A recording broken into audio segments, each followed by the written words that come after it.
The market moves higher as expected, and now the fireworks start. Which way will we go? This is Invest with Jacob.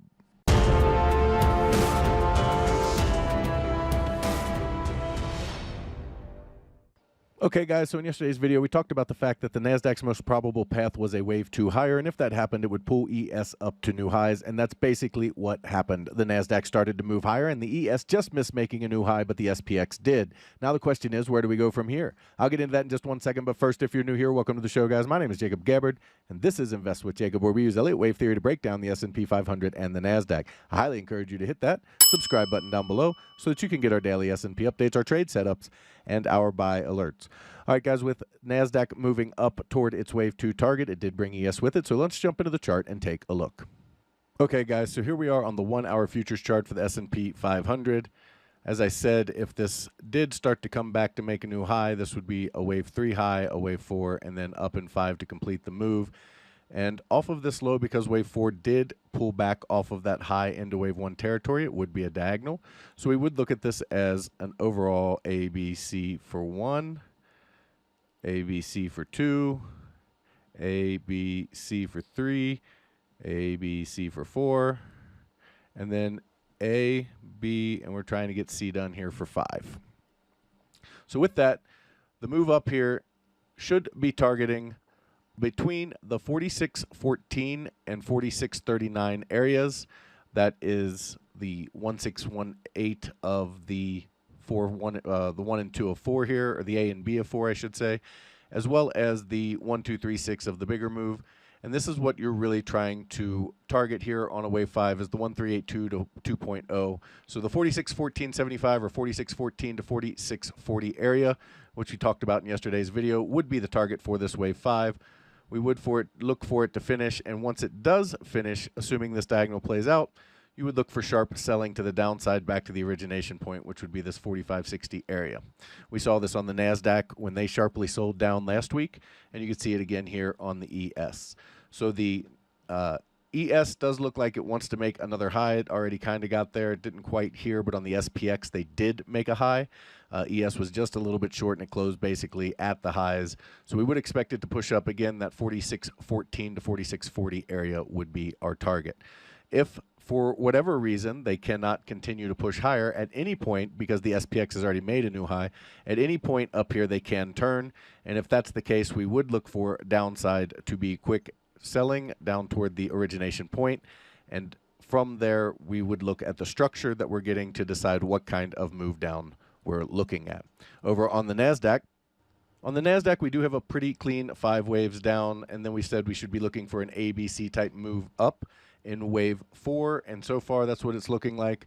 We got the A wave up, this B wave spike, and then we'd look for C wave up into that 15,842, well, 15,773, I should say, up to 15,927 area.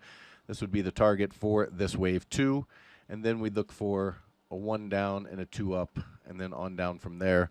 That would be the primary path in the NASDAQ. They can turn down from any point. They don't have to get up here to this 15,773. A lot of times you see a quick shoulder here and then go. But that would be the most likely, or the primary count that we're looking at is a continued push up into this 15.8 area, 15.9 area, and then down from there. Now keep in mind, guys, these numbers are general guidelines. They aren't set in stone. If they push a penny over this, that doesn't matter. If they push a penny under that, it doesn't matter. And we're likely to see big spikes with the Fed announcement tomorrow. You can see a spike in both directions. So you could see something that even comes a little bit lower down to here and then back up, or you can see something that spikes just over the high and comes back down.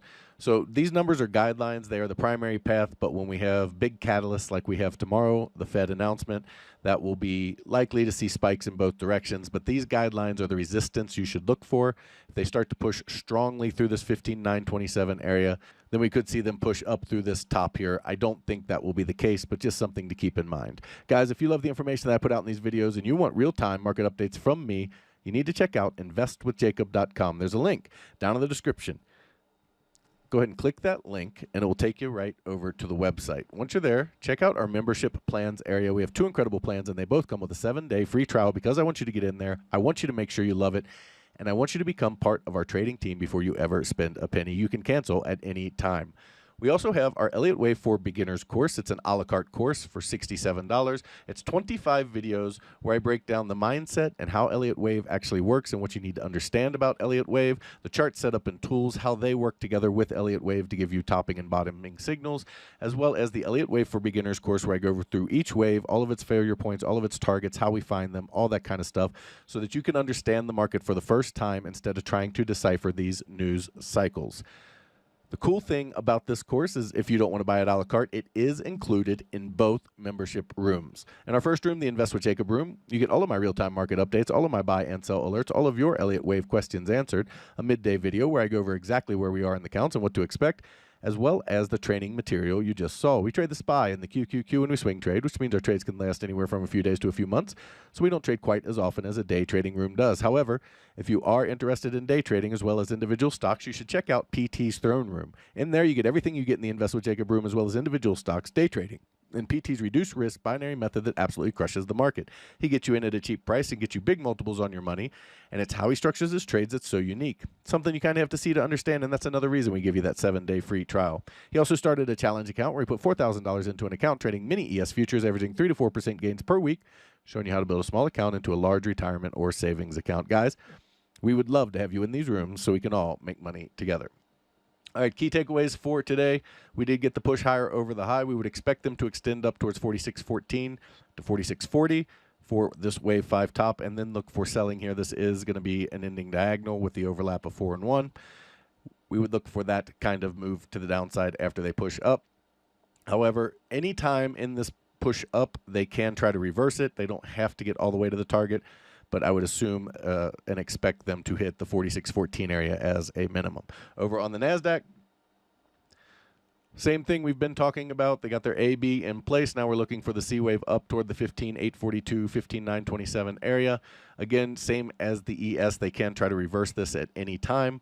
So we do need to keep an eye on a structure, a 5-wave structure to the downside that would tell us that wave 2 is in and a little bit shallow. To the upside, they can push as high as 15,927. They may even spike over it a little bit, and then we would expect them to push down from there. Guys, that is the market update for today. I will talk to you tomorrow.